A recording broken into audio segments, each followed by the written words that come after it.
Hey, what's up guys, Tactiholics here, and we wanted to take a really quick second to reach out and answer a question that was left in our trigger control video. I believe the username was Dr. Farinx or something like that. I'm probably butchering it. If I am, I apologize. But Dr. Farinx asked us, do I fully extend my elbows while shooting? And the answer is yes, I do. And the reason for that is because I consider the upper body to be a lot more important than the lower body when you're shooting and in terms of recoil management. I'm not a big proponent of talking about shooting stance, natural and neutral, just how the human animal wants to stand and wants to move around, how the human animal responds and behaves to stress is your shooting stance. Your feet are not always going to be stationary, so I don't focus much on that. I control the recoil a lot with my grip, as we have a handgun grip video that was out a couple years ago that we'll post links to down below, but I also use my upper body a lot in terms of my shoulders and my elbows. Now, one of the reasons that I don't like to bend my elbows while shooting is because we're talking about efficiency here. Efficiency is accomplishing your goal with as little time, effort, and energy as possible. We all know that this arm is now straight. If you fully extend your arm, fully extend both of your arms, it's very easy. It doesn't take time, doesn't take effort, doesn't take energy.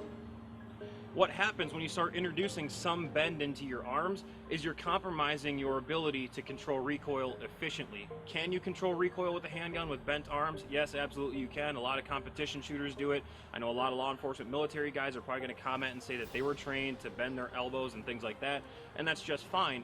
But I find that fully extending your arms takes less time, effort, and energy, and therefore works better for me in the context of defensive shooting. What happens when you bend your elbows while shooting is if you bend one elbow more than the other, you have a stronger probability, a higher probability of actually turning that gun side to side while shooting from shot to shot, or even shooting slowly, one shot at a time. Bending your elbows gives you a great ability to turn the gun, and that's obviously going to produce negative results on the target. Another thing that I was actually told quite a while ago is, bend this elbow. I was taking a class from someone and they said bend this elbow 60% and bend this elbow 85%. I'm 29 years old and I don't know what 60% of my elbow bend is. I don't know what 85% of my elbow bend is. To me, that's not a thing. That's not an acceptable answer. What happens when you fully extend both of your arms and you lock both of your elbows out? Now it's just like you're throwing a punch. It becomes proprioception. You know that you can take your thumb and point it at any given thing around your environment, and that's where it's going to go. And you typically do it with a fully stretched out arm. In fact, if I asked you right now watching this to close your eyes and I take a step to the side and I ask you to open your eyes, point your thumb at me and then open your eyes, you'd probably be pretty close to where my body moved to on the screen because we have a great sense of proprioception. So fully extending your arms helps point your thumb towards the target when you're incorporating an efficient grip on the gun. It helps extend that firearm towards the target. The second thing that I like to talk about in terms of upper body, after we've addressed completely, full extension at the elbows, is the shoulders. And there's a drill that you guys can do to actually check this, because I get a lot of hate mail and a lot of negative comments for turtling my head and putting my head down inside this triangle to the point where when I'm shooting, my elbow or my shoulders are actually touching my earmuffs or my ears, depending on what I'm doing. And people say that cuts off the circulation, it cuts off the blood flow to your brain. In the context that I'm training for, dynamic critical incident, unplanned defensive shooting, you're not going to be in that position long enough to pass out, okay? So that's not really a thing either. If you all take your hands and just lock your fingers together just like this and fully extend your elbows in front of you, standing straight up and down with your shoulders in line with your hips, go ahead and check your range of motion.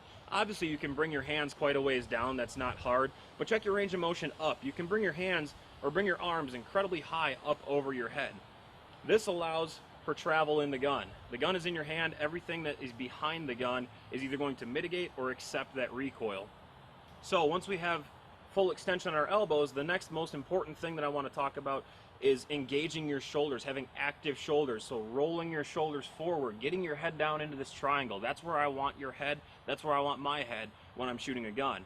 So if we link our fingers together again, fully extend our elbows, we know that we're pointing our thumbs or pointing that imaginary gun or real gun if you're practicing along with a real gun, we're pointing that object right at the target that we're intended to point it at. I'm going to go ahead and activate my shoulders and roll my head down into this triangle and check my range of motion. Obviously I can still go down, that's not a problem because the recoil of the gun does not push my arms down, it wants to push up. So I get back in this stance, I go ahead and check my range of motion. I can't physically come up any higher than this. And as soon as I start to bring my arms up, I can feel that pulling on my back and my shoulder area.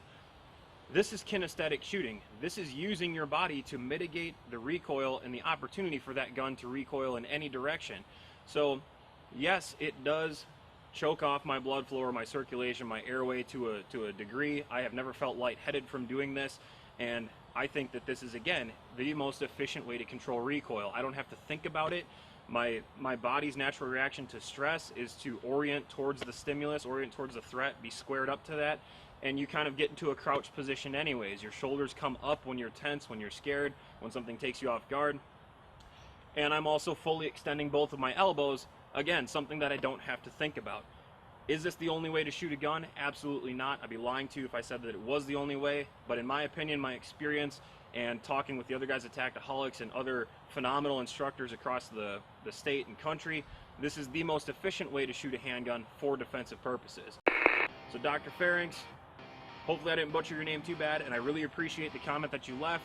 Go ahead and try this at home. Get out and try it with your gun. Get full extension on those arms, get active shoulders behind the gun, and watch our video on grip to find what I would consider an outstanding way to mitigate and control recoil.